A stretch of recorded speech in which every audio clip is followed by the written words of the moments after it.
please subscribe and don't forget to press the bell icon to get notified whenever we upload a new video.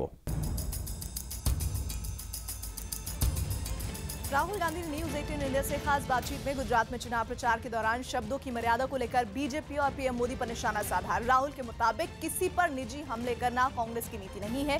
Rahul Gandhi ने पूर्व प्रधानमंत्री मनमोहन सिंह पर किए गए हमलों को गलत बताया।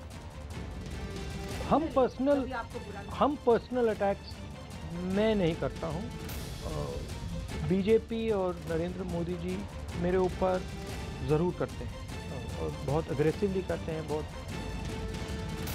गलत नहीं, बुरा तो नहीं लगता, बुरा नहीं लगता है, मगर मणिशंकर जी ने जो बोला हमने क्लियर कर दिया कि that language is not acceptable. Modi ji is the prime minister of India and we are not going to tolerate this type of language. अब गलत किया।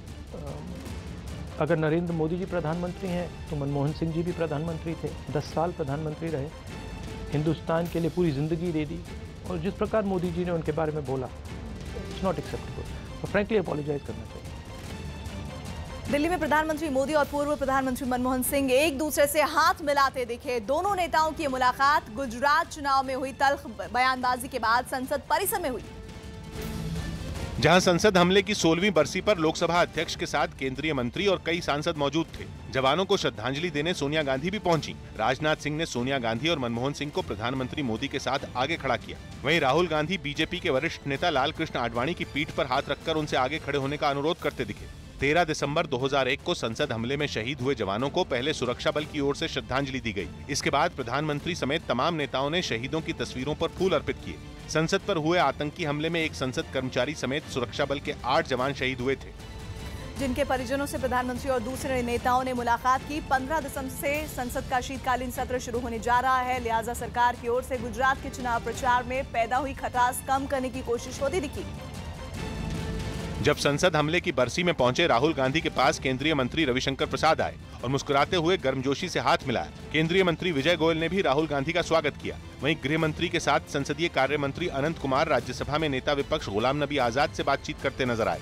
सरकार ने शीतकालीन सत्र के मद्देनजर 14 दिसंबर को सभी पार्टियों की बैठक बुलाई है, जिसमें सत्र के दौरान उठाए जाने वाले मुद्दों पर बातचीत होगी।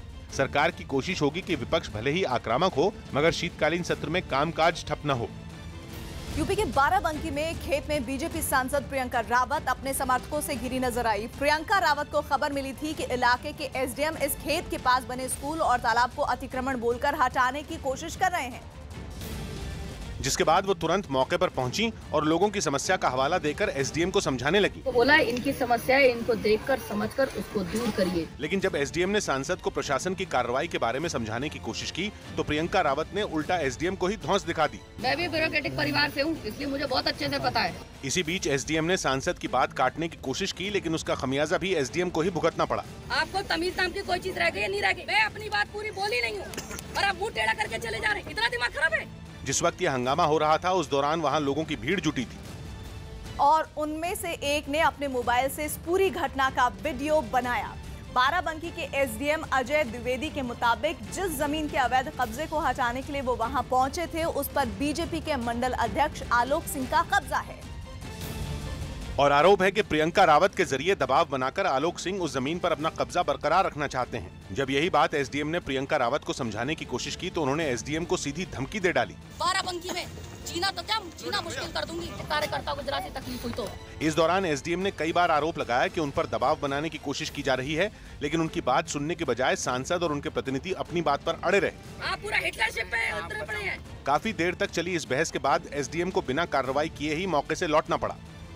झारखंड के पूर्व मुख्यमंत्री मधु कोड़ा को सीबीआई की स्पेशल कोर्ट ने कोयला घोटाले के एक मामले में दोषी पाया है। कोर्ट के फैसले के मुताबिक मधु कोड़ा समेत 4 लोग भ्रष्टाचार और आपराधिक साजिश रचने के दोषी करार दिए गए हैं। इन लोगों में पूर्व कोयला सचिव एच.सी. गुप्ता और झारखंड के पूर्व मुख्य सचिव अशोक कुमार बसु का नाम भी शामिल है। एच.सी. गुप्ता को पहले भी मध्य प्रदेश के कोयला घोटाले के मामले में 2 साल की सजा हो चुकी है। कोर्ट ने ये फैसला झारखंड में कोयला आवंटन में हुई गड़बड़ी के एक मामले में सुनाया है। 14 दिसंबर को मधु कोड़ा समेत सभी 4 लोगों की सजा पर फैसला सुनाया जाएगा।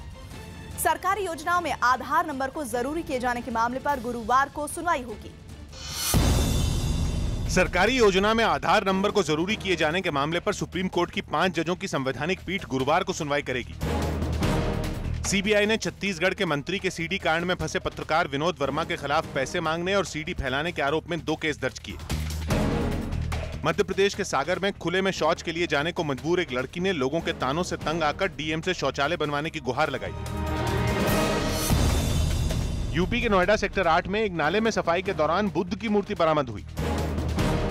यूपी के कानपुर में कुछ लोगों पर एक महिला वकील से मारपीट का आरोप लगा। महाराष्ट्र में पुणे के पास जमीन से अचानक गर्म पानी निकलने की खबर मिलने के बाद लोगों की भीड़ जुट गई। बिहार के गया में एक ट्रक की चपेट में आने से बाइक सवार 3 लोगों की मौत के बाद गुस्साए लोगों ने सड़क जाम कर प्रदर्शन किया। मध्य प्रदेश के उमरिया में बांधवगढ़ नेशनल पार्क में बाघ के एक बच्चे का शव मिलने के बाद लोगों ने अब तक हुई बाघों की मौत की जांच की मांग की। बिहार के मुजफ्फरपुर में बड़ी संख्या में छात्रों ने मार्कशीट में गड़बड़ी का आरोप लगाते हुए यूनिवर्सिटी कैंपस में हंगामा किया। भारतीय पुरुष हॉकी टीम रैंकिंग में 6ठे जबकि महिला टीम 10वें स्थान पर बनी हुई है। ऑस्ट्रेलिया और इंग्लैंड के बीच एशेज सीरीज का तीसरा टेस्ट मैच गुरुवार को पर्थ में खेला जाएगा। खबर है कि गर्लफ्रेंड की हत्या के मामले में जेल में बंद साउथ अफ्रीका के Paralympian Oscar Pistorius public phone इस्तेमाल करने को लेकर दूसरे कैदी से हुए एक झगड़े में घायल हो गए।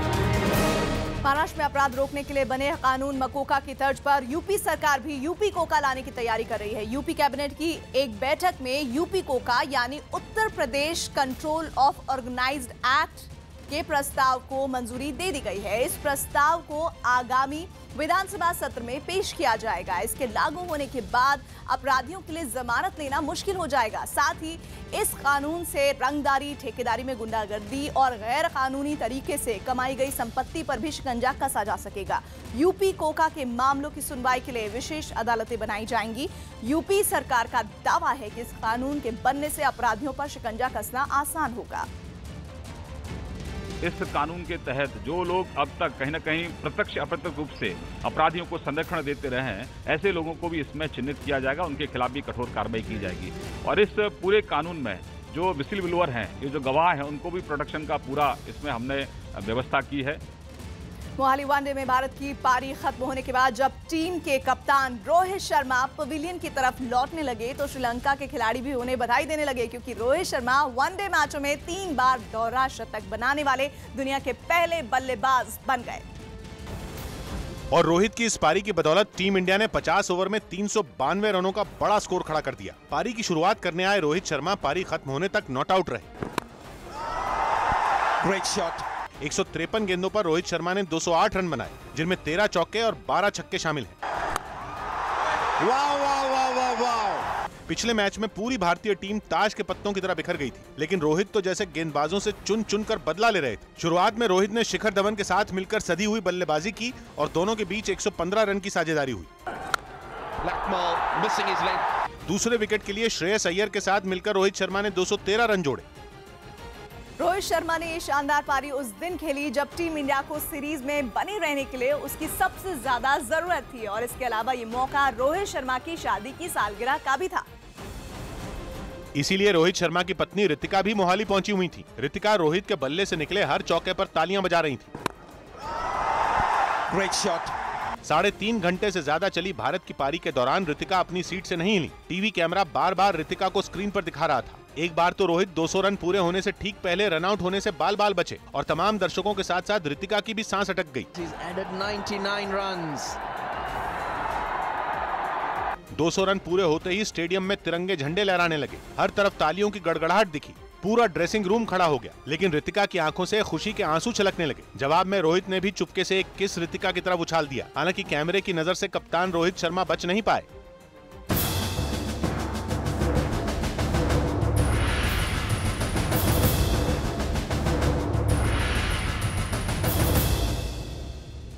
गुजरात के महेसाणा में हाथ में तलवार लिए बीजेपी नेता चंद्रेश पटेल का कुछ लोग समझाते हुए नजर आए। आरोप है कि महेसाणा जिले के बीजेपी आईटी सेल के अध्यक्ष चंद्रेश पटेल ने विरोध होने पर अचानक एक तलवार निकाल ली और हवा में लहराने लगे। चंद्रेश पटेल का यह गुस्सा तब निकला जब पचोट गांव की महिलाओं सहित कई लोग थाली पीटकर बीजेपी प्रत्याशी रजनी पटेल के खिलाफ प्रदर्शन कर रहे थे। जिस पर वहां मौजूद बीजेपी नेता चंद्रेश पटेल की उनसे कहासुनी हो गई, जिसके बाद कुछ लोग बीजेपी नेता को वहां से दूर ले जाने लगे। इस दौरान भीड़ में शामिल एक लड़का अपने मोबाइल फोन पर पूरी घटना का वीडियो बनाने लगा, जिसको देखते ही बीजेपी नेता ने उसकी तरफ भी तलवार तान दी। बीजेपी प्रत्याशी रजनी पटेल गुजरात के गृह राज्य मंत्री रह चुके हैं और महसाणा जिले की बेचराजी विधानसभा सीट से चुनाव लड़ रहे हैं, जहां पाटीदारों की संख्या ज्यादा है।